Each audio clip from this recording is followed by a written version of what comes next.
ሰላም ጤና ይስጥልኝ እንደምን አመሻችሁ። በዛሬው ዕለት የተሰሙ አበይትና ሰበር የአርሰናል የዝውውር መረጃዎችን ይዘንላችሁ መተናል። እሱን ወደ እናንተ የምናደርስም ይሆናል። እስከ ዝግጅታችሁ ፍጻሜ ድረስ አብራችሁን ቆዩ። ለዚህ ቻናል አዲስ የሆናችሁ ሰብስክራይብ የምትለዋን በተን መጫኑን አይርሱ። ወደ ቀዳሚው አጀንዳችን እንሂድ። አርሰናል የተለያዩ ስሞች እየተጠራ ነው። በዚህ ክረምቱ ዝውውር በጣም ብዙ ስሞችን ወደ እናንተ እኔ ራሱ በግሌ አድርሻለሁ። በትናንትናው ዕለት ወደ ቶተንሃም ሜዱ እርግጥ የሆነውን ማቲያስ ፈርናንዴዝን ራሱ በቅርበት እየተከታተሉትና ነገር ግን ይንያል ጠለቅ ያለ ፍላጎት እንደሌላቸው እንደ አማራጭ ይዘውት እንደነበር ተናግሬ ነበር። ነገር ግን አጠቃላይ ከነ ጭማሪ ወደ 85 ሚሊዮን ፓውንድ ቶተንሃም ሆትስፐርስ ከፍሎ ወደ ቶተንሃም እንዲያቀና ምክንያት ሆኗል ማለት ነው።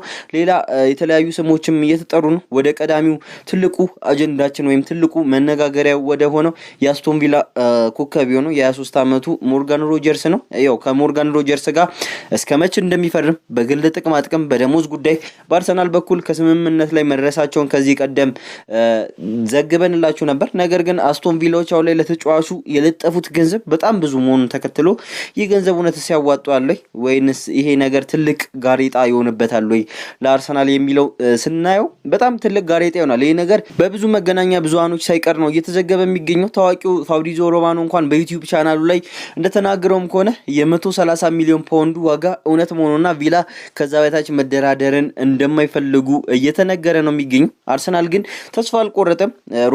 ራሱ ፋብሪዚዮ ሮማኖ እንደተናገረው ከሆነ በተለያዩ መንገዶች ልጁን ለማስፈረም እየገፉ ነው። ጭራሽ ወደ ልጁ እየቀረቡና ልጁን ለማስፈረም ጥረት እያደረጉ እንደሆነ ነው እየተነገረ የሚገኘው። ይሁንና አስቶን ቪላዎች 130 ሚሊዮን ፓውንድ ጥሬ ገንዘብ በቀጥታ መክፈል አለባቸው የሚል ሀሳብን አንስተዋል። ነገር ግን አርሰናሎች ይህንን መክፈል አይችሉም፣ አይፈልጉም።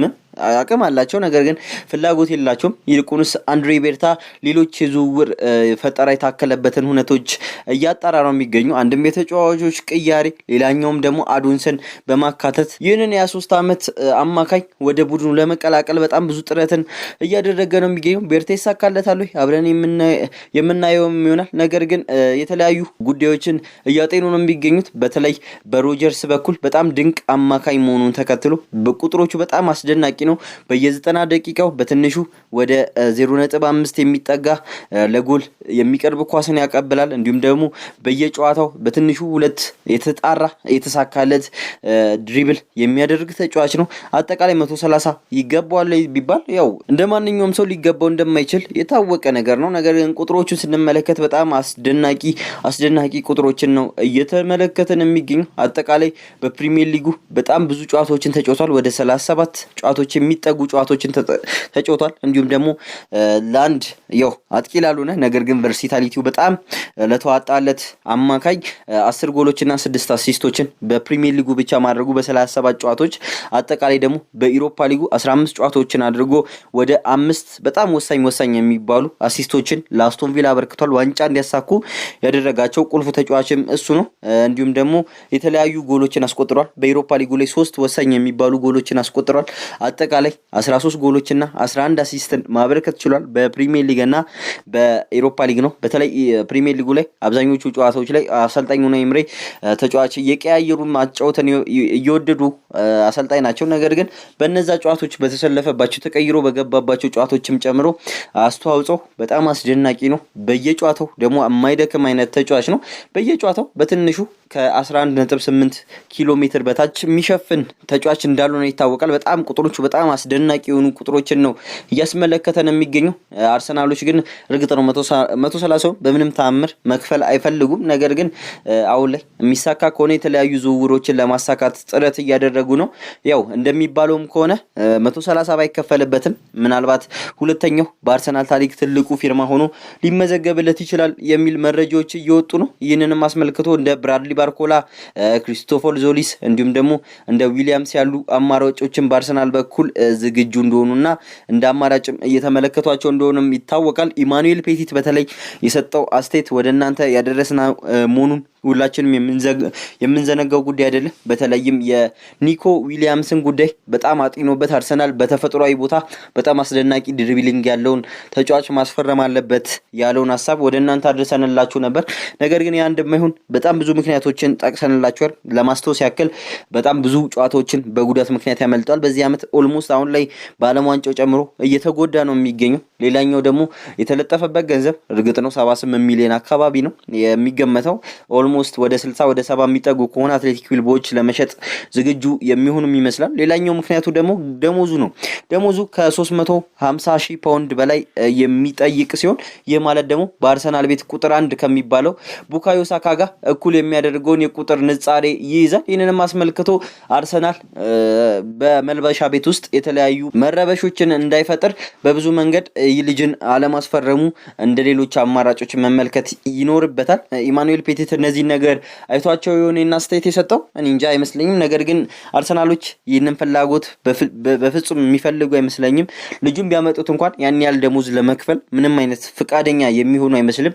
ከሌሎች ተጫዋቾች ጋር ቅሬናን ላለመፍጠር እንዲሁ ሰላማዊ በሆነ መንገድ መቀጠል የመረጡት ይመስላል። ሞርጋን ሮጀርስን በምን አይነት መንገድ ያስፈርሙታል አብረን የምንመለከተው ጉዳይ ነው። በተለይም የአልቫሬዝም ጉዳይ አለ። ቪክተር ዮኬሬሽ ስዋፕ ዲል የሚባል ነገር አለ። ቪክተር ዮኬሬሽ በትናንትናው ዕለት በፈረንሳይ መሸነፋቸውን ተከትሎ ወደ አርሰናል እየተመለሰ ነው የሚገኘው። ወደ ሜዳው ተመልሶ በትሬኒንግ ሴንተር አርሰናልን ያገለግላል ተብሎ ይጠበቃል። እሱንም ወደ እናንተ ተከታትለን የምናደርስ ይሆናል። አሁን ደግሞ ወደ መሀል ሜዳው እንሂድና ብሩኖ ጊማሬሽን ብሩኖ ጊማሬሽን ያው ማጤን ብቻ ሳይሆን ገንዘቦችን እንዳቀረቡ ሁላችንም የምናውቀው ጉዳይ ነው። ብሩኖ ጊማሬሽ የአርሰናሉን ካፒቴን ማርቲን ኦዲጋርድም እሱን ሲያወዳደሰው በብዙ መንገድ አስተያየቶችን እየሰማን ነው የሚገኘው። ድርድር በይፋ ጀምሯል። እንደ ስፖርት ሞልም ዘገባ ከሆነ ሌላ ተጨማሪ ገንዘብን ለማቅረብ እየተዘጋጀ ነው የሚገኘው። 80 ሚሊዮን ግን እናቀርባለን ያሉትን ሀሳብ አሁን ላይ ለመሻር እያሰቡ ነው የሚገኙት። አሁን ላይ በመጀመሪያ 55 አቅርበዋል። ከዛ በኋላ አሁን ወደ 60 አቅርበዋል። ነገር ግን ቀስ እያሉ ገንዘቡን ለማሳደግ እንደመረጡ ነው እየተነገረ የሚገኘው። በጃፓን ላይ ባሳየው አስደናቂ ብቃትም ገንዘቡ እንደጨመረ ኒውካስትል ዩናይትዶች እየተናገሩ ነው የሚገኙት። በዓለም ዋንጫው ላይ በጣም አስደናቂ ብቃትን አሳይቷል። ለምሳሌ በጃፓን ብሔራዊ ቡድን ላይ ለቡድን አጋሩ ለወደፊት ቡድን አጋሩ ይሆናል ተብሎ የሚጠበቀው ጋብሪኤል ማርቲኔሊ አስደናቂ ፓስን አድርጎ በአራት ተጫዋቾች ከቦት ነበር ያን ፓስ ያደርግ። ነገር ግን ያን ፓስ ከማድረግ አላገደውም። ያን ፓስ አድርጎ ለዛች ጎል መፈጠር ምክንያት ሆኗል። በዓለም ዋንጫው ላይ 4 አሲስቶችን በማበርከት እየመራም ነው የሚገኘው። ይህንንም አስመልክቶ ዋጋው እንደሚወደድ እየተገለጸ ነው የሚገኘው። አርሰናል ይህንን በምን አይነት መንገድ ያጤነዋል አብረን የምንመለከተው ጉዳይ ነው። እንዲሁም እንደ ለንደን ስታንዳርድ በወጡት መረጃ ደግሞ ኒውካስትል ዩናይትድ አርሰናል ፍላጎት እንዳለው እየተነገረ ነው። እንዲሁም ደግሞ ብሩኖ ጊማሬሽ የአረንጓዴ መብራት ወይም መሄድ እንደሚፈልግ ምልክትን ከሰጠ በኋላ ኒውካስትል ዩናይትዶች ግን አሁንም ጭምት እንደሆኑ እንደቆዩ ነው እየዘገበ የሚገኘው። የ55 ሚሊዮን ፓውንዱ ጥያቄ ውድቅ ቢደረግም አሁን ላይ አርሰናሎች ሌላ ተጨማሪ ገንዘብን ለማቅረብ ዝግጅት ላይ እንደሚገኙ እየተገለጸ ነው የሚገኘው። 60 ሚሊዮን አቅርበው ድጋሚ ሪጀክት ተደርጓል። አሁን ደግሞ 65 ሚሊዮን ፓውንድን አቅርበው ለማሳመን ጥረት እንደሚያደርጉ እየተነገረ ነው የሚገኘው። ማርቲን ዙቢሜንዲ በባለፈው ዓመት ከ65 ሚሊዮን ፓውንድ በላይ ወጥቶበት የመጣ ተጫዋች ነው። ነገር ግን አሁን ላይ ሚካኤል አርቴታ በሱ ላይ ሙሉ እምነት ያለው አይመስልም። እሱንም ምናልባት የሚፈልገው ክለብ ካለ ገና በመጣበት ዓመት ዋንጫ ካሳካ በኋላ ለመሸጥ ዝግጁ እንደሆኑ እየተነገረ ነው የሚገኘው። ይህንንም ተከትሎ አርሰናል የመሃል ሜዳውን ለማጠናከር ብሩኖ ጊማሬሽን ያስፈርማል። አብረን የምንመለከተው ጉዳይ ነው። ነገር ግን የማርቲን ዙቢሜንዲ ጉዳይም አሁን ላይ ጥያቄ ውስጥ የሚከት ሆኖ እየመጣ ነው። እውነት ባያምንበት ነው። እርግጥ ነው የአመቱ መጀመሪያዎች ላይ አስደናቂ ፐርፎርማንስን አሳይቶ ነገር ግን ወደ መሃል ተንሸራቶ ማይልስ ሉዊስ ስኬሊ ደግሞ መጥቶ አስደናቂ ብቃቱን አሳይቶ በዛ ቦታ ላይ ዶሚናንት ሆኖ ዋንጫ እንዲያሳኩ አድርጓቸዋል። ነገር ግን የመድከም ጉዳይ ነው። ስለዚህ ማርቲን ዙቢሜንዲ ያ ብቃቱ አሁንም ድረስ እንዳለ ነው የሚል ሀሳቦችንም እያነሱ ነው የሚገኙት። ይህንንም አስመልክቶ አርሰናል ዙቢሜንዲን ይሸጧል ወይንስ ወይ በቤንች ላይ አስቀምጦ ጊማሬሽን በቋሚነት ለማሰለፍ እየተጋ ነው የሚገኘው የሚለው ሀሳብም ተያይዞ ይነሳል። እንዲሁ ደግሞ የጊማሬሽን ጉዳይ ካነሳን ያሉትን ቁጥሮች ስንመለከትም በጣም ብዙ የሚጎዳ ተጫዋች አይደለም። ነገር ግን ከሌላው ከወትሮ በተለየ በባለፈው ዓመት ላይ ወደ 8 ያህል ጨዋታዎችን ተጎድቶ ከሜዳ አርቋል። በፕሪሚየር ሊጉ 29 ጨዋታዎችን ተጫውቷል። በአጠቃላይ ግን በነዛ ሳይጎዳም ሆኖ ተጎድቶ የተጫወተባቸው ጨዋታዎች ላይ 9 ጎሎችና 5 አሲስቶችን አድርጓል። ልክ እንደሌላው ተጫዋች ሁሉ ሜዳ ከቨሬጁ በጣም አስደናቂ ነው። በየጨዋታው ከ11.5 እስከ 12.5 ኪሎ ሜትሮችን የመሸፈን ብቃት አለው። ይህ ማለት ደግሞ አይደክሜ ቦክስ ቱ ቦክስ ራነር ነው ማለት ነው። ይህንንም አስመልክቶ አርሰናል ከዲክላን ራይስ ጋር ሆኖ ሶስቱ አንድ ላይ ሆኖ ጥምረታቸው በጣም አስደናቂ ሆኖ ቦል ከቨሬጃቸውን በጣም አስገራሚ ሆኖ በየጨዋታው ዲክላን ራይስም ከ3 በላይ ቦል ከቨር ያደርጋል፣ ታክሎችን ይወርዳል። ብሩኖ ጉማሬሽም ከ2.5 በላይ ታክሎችን የሚወርድ ተጫዋች መሆኑን ተከትሎ አንድ ላይ ሆኖ ቡድኑን ስናስበው በጣም አስደናቂ ጥምረት ይሆናል። ነገር ግን እንዲሁም ኒውካስትል ዩናይትዶች ከ100 ሚሊዮን በታች ጥያቄ የሚያቀርብን ቡድን አንፈልግም የሚል ሀሳብን ማንሳታቸውን ተከትሎ አርሰናል በምን አይነት መንገድ ይንቀሳቀሳል የሚለውን እየተከታተልን ወደ እናንተ የምናደርስ ይሆናል። ወደ ሌላኛው ተጫዋች ደግሞ እንሂድ። ማይልስ ሉዊስ ስኬሊ የተለያዩ ክለቦች እሱን እየፈለጉት ነው የሚገኙት። ፒኤስጂ ፈላጊ እንደሆነ መረጃዎች እየወጡ ነው የሚገኙት። እንዲሁም ደግሞ የተለያዩ ክለቦች እሱን ለመግዛት ፍላጎት እንዳላቸው፣ ነገር ግን አርሰናል መሸጥ እንደማይፈልግ እርሱም ደግሞ ዝምታን እንደመረጠ እየተነገረ ነው የሚገኘው። የአመቱ መጀመሪያ ላይ ዙቢሜንዲ መምጣቱን ተከትሎ የቋሚነት ስፍራን አጥቶ ነበር። በቦታውም ላይ በሚጫወትበት ሰዓት ላይ በክንፍ ላይ በተከላካይ መስመር ላይ ሆኖ አስደናቂ ብቃትን የሚያሳይ ተጫዋች መሆኑ ቢታወቅም በዚህ አመት ላይ ግን አጀማመሩ ትንሽ ወረድ ያለ መሆኑን ተከትሎ ቤንች ላይ ተቀምጦ ነበር። ነገር ግን ወደ ተከላካይ አማካይ ቦታ ላይ ሲያደርገው በጣም አስገራሚ ብቃትን ያሳየ ተጫዋች ሆኖም አግኝተናል። ይህንንም አስመልክቶ አርሰናሎች እሱን መሸጥ ምንም አይነት ፍላጎት እንደሌላቸው ነው እየተዘገበ የሚገኘው እና አርሰናል ምን ያደርጋል? ቀጣይ ጉማሬሽ ከመጣ እሱን በቤንች ላይ ለማቆየት ነው ሀሳቡ። እሱን አብረን የምንመለከተውም ይሆናል። ወደ ሌላው ወደ ፈረንሳዊ ብራድሊ ባርኮላ ስናመራ ባርኮላ እንግዲህ አሁን ላይ አርሰናሎች እያጤኑበት ነው የሚገኘው በተመሳሳይ በሌሎቹም ተጫዋቾች ምክንያት። ነገር ግን ደፍሮ እየሄደ የሚገኘው የሞርጋን ሮጀርስ እና እንዲሁም ደግሞ የብሩኖ ጉማሬሽን ጉዳይ ነው ለማጥናት እየሞከረ የሚገኘው። ፕሪሚየር ሊጉ ላይ ልምድ ያላቸውን ተጫዋቾች ነው ማስፈረም የሚፈልገው። ደጋፊዎችም እንደሚናገሩት ከሆነ ሌሎችም መረጃዎች እንደሚወጡ ከሆነ አርሰናል በሚቀጥለው አመት እንዳሁኑ አመት 63 ጎሎችን ብቻ አስቆጥሮ ተከላክሎ እንዲጫወት እንደማይፈልጉና አጥቂ መስመሩ ተገንብቶ በጣም አስገራሚ የሆነ ቡድን ማየት እንደሚሹ እየተናገሩ ነው የሚገኙት። ይህንንም አስመልክቶ አርሰናል በጣም ብቃት ያላቸውን አጥቂዎች ማስፈረም አለበት፣ መከላከል ላይ የሚያተኩር አጨዋወት ይብቃ የሚል ሀሳብን አንስተዋል። ይህንንም አስመልክቶ አርሰናል ምን አይነት አቀራረብን ይዞ ይቀርባል የሚለው አብረን የምንመለከተው ጉዳይ ነው። ሞርጋን ሮጀርስም የሚያስፈርም ከሆነ አብረን የምንመለከት ይሆናል። ሌላኛው የመሃል ሜዳ ፈርጥ የሆነው ደግሞ አሌክስ ስኮት ነው። አሌክስ ስኮት ደግሞ የ80 ሚሊዮን ፓውንድ ገንዘብ ተለጥፎበታል። እርግጥ ነው በዚህ አመት ላይ በጣም አስደናቂ ብቃትን አሳይቷል። ነገር ግን ላለፉት 2 አመታት ላይ እድል ተነፍጎ የቆየ ተጫዋች መሆኑን ይታወቃል። ተጫዋች እየተተካ ሲሄድ ነው። አሁን ሉዊስ ኩክ መጎዳቱንና የተለያዩ የአቋም መውረዱን ተከትሎ አሌክስ ስኮት ገብቶ አስደናቂ ፐርፎርማንስ አሳየ። ያን ፐርፎርማንስ አሁን ላይ ለ80 ሚሊዮን ገንዘብ ወጪ እንዲዳረገው ምክንያት ሆኗል። በርነሞዞችን በብዙ መንገድ ይጠቅማል ተብሎም ይጠበቃል። አሌክስ ስኮትን ያው እንደ ማቲያስ ፈርናንዴዝ እያጤኑበት እንደሆነ ነው እየተነገረ የሚገኘው።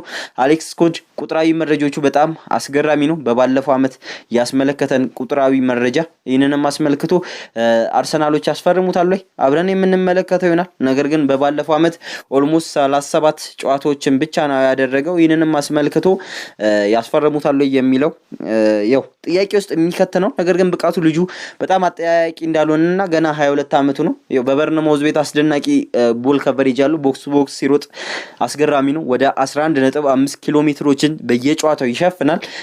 በ37 ጨዋታዎች ደግሞ 4 ጎሎችና 1 አሲስትን ማበርከት ይችላል። እንዴት ይጠቀማል ቢባል አርሰናል ምናልባት ዲክላን ራይስ ወደፊት አታኪንጉን የሚያግዝ ከሆነ አሌክስ ስኮት ደግሞ በመከላከሉም በማጥቃቱም ጉዳይ ላይ 6 ቦታውን ፒሮ ነው ያገለግላል ተብሎ ይጠበቃል። እነዚህን ሁሉ ተጫዋቾች ሲያጤን ደግሞ የማኑ ኩሌም ጉዳይ እንዳልተረሳ ወደ እናንተ አድርሰንላችሁ ነበር። ይህንንም አስመልክቶ የዙቢሜንዲ ነገር አሁንም ድረስ ግራ የሚያጋባ ሆኖ እየተመለከት ነው የሚገኘው። ወደ አጥቂ ቦታ ስንሄድ ደግሞ ብራድሊ ባርኮላ እንዲሁም ደግሞ የሁሊያን አልቫሬዝን ጉዳይ እያጤኑበት እንደሆነ እየተነገረ ነው የሚገኘው።